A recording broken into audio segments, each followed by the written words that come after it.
আসসালামু আলাইকুম রহমতুল্লাহি ওয়া বারাকাতুহু। সম্মানিত দর্শকগণ, আপনারা কেমন আছেন? আশা করি ভালো আছেন। আলহামদুলিল্লাহ, আপনাদের দয়ায় আমিও ভালো আছি। তো আজকে আপনাদের জন্য আরেকটি গুরুত্বপূর্ণ তদবির নিয়ে উপস্থিত হয়েছি। আজকে তদবিরটা হলো শত্রুকে পঙ্গু করে দিতে পারবেন এই তদবিরটার মাধ্যমে। এই যে এটার আমল হচ্ছে শত্রুকে পঙ্গু করার আমল। তো এই যে এই তার নকশা হলো এটা। তো বিনা কারণে কাউকে ক্ষতি করার জন্য এই তদবির করবেন না। কারণ দেখা যাচ্ছে আপনি একটা মানুষকে বিনা কারণে ক্ষতি করবেন, এই ক্ষতিটা আপনার নিজের উপরে চলে আসবে। ঠিক আছে? কারণ একটা মানুষ কোনো অপরাধ করে না, তাকে আপনি বিনা কারণে শাস্তি দিবেন কেন? ঠিক আছে?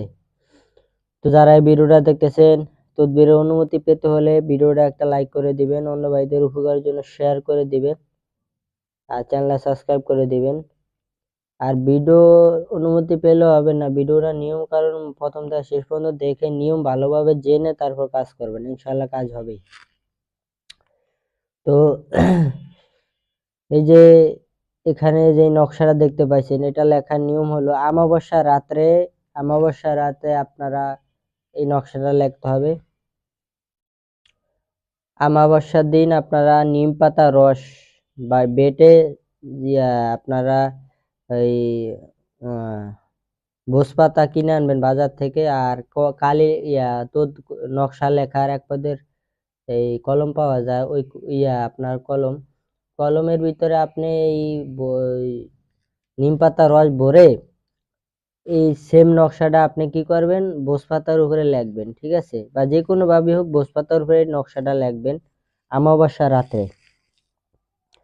তো লেখার পরে এই নকশাটা যখন লেখা হয়ে যাবে, তখন এই যে এখানে শত্রু নাম লিখবেন নিচে। শত্রু এখানে যদি মেয়ে হয়, তাই মেয়ের নাম পরে মাঝখানে বসে বিনতে লিখে মেয়ের মার নাম লিখবেন। শত্রু যদি মেয়ে হয়, এখানে মেয়ের নাম, মাঝখানে বিনতে, পরে হইলে মেয়ের মার নাম। আর ছেলে হলে ছেলের নাম, শত্রু যদি ছেলে হয় পরে মাঝখানে বিন, শুধু বসে বিন লিখে পরে ছেলের বাবার নাম লিখবেন এই নকশার নিচে। এরকম একটা রেখা টান দিয়ে দিবেন। তো হয়ে গেলে এই নকশাটা এই যে এখানে যে সাইডে যেভাবে আছে এইভাবে একটা এঁকে দিবেন। তো এই নকশাটা আপনারা কি করবেন, মাদুলিতে ভরে মোম দিয়ে আটকাইয়া আপনারা যে শত্রু আছে, শত্রুর বাড়িতে পুঁতে দিবেন। শত্রুর ঘরে বা ঘরের পাশে যে কোনো ভাবে হোক পুঁতে দিবেন। কয়েকদিনের মধ্যেই দেখবেন শত্রু পঙ্গু হয়ে যাবে। হ্যাঁ, যে কোনো ভাবে হোক সে পঙ্গু হয়ে যাবে। একেবারে পঙ্গু হয়ে সে বিছানায় পড়ে যাবে। ঠিক আছে? তো আশা করি আমার কথা বুঝতে পারছেন। তো শত্রু থেকে পঙ্গু করে দিতে চাইলে এই তদবিরটা করবেন, আশা করি ফায়দা পাবেন। তো নিয়ম কারণ ভালোভাবে জেনে তারপর কাজ করবেন, ইনশাল্লাহ কাজ হবে। আর তদবিরে কাজ হয় না, অনেকে বলে কাজ হবে কিভাবে। অন্তরের ভিতরে খুঁতখুঁতি রাখা যাবে না যে কাজ হবে কি হবে না, এরকম চিন্তা ভাবনা রাখা যাবে না। হ্যাঁ, কাজ হবে এরকম চিন্তা ভাবনা রাখতে হবে। আর অনেক সময় তদবিরে একটু কাজ করতে সময় লাগে, কারোটা তা দ্রুত হয়, কারোটা একটু লেট হয়। ধৈর্য হারাবেন না, কাজ হবে ইনশাল্লাহ। ঠিক আছে? কাজ একবার না হলে দেখা যায় ১ মাস ২ মাস চলে গেছে, সে কাজ হচ্ছে না।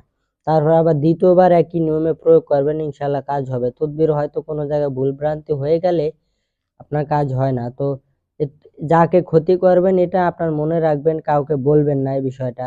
অন্তরে রাখবেন, কাউকে বলবেন না যে আমি তাকে ক্ষতি করব। এই সমস্ত কাউকে বলে বেড়াবেন না, তাহলে তদবিরের ক্রিয়া নষ্ট হয়ে যায়। ঠিক আছে?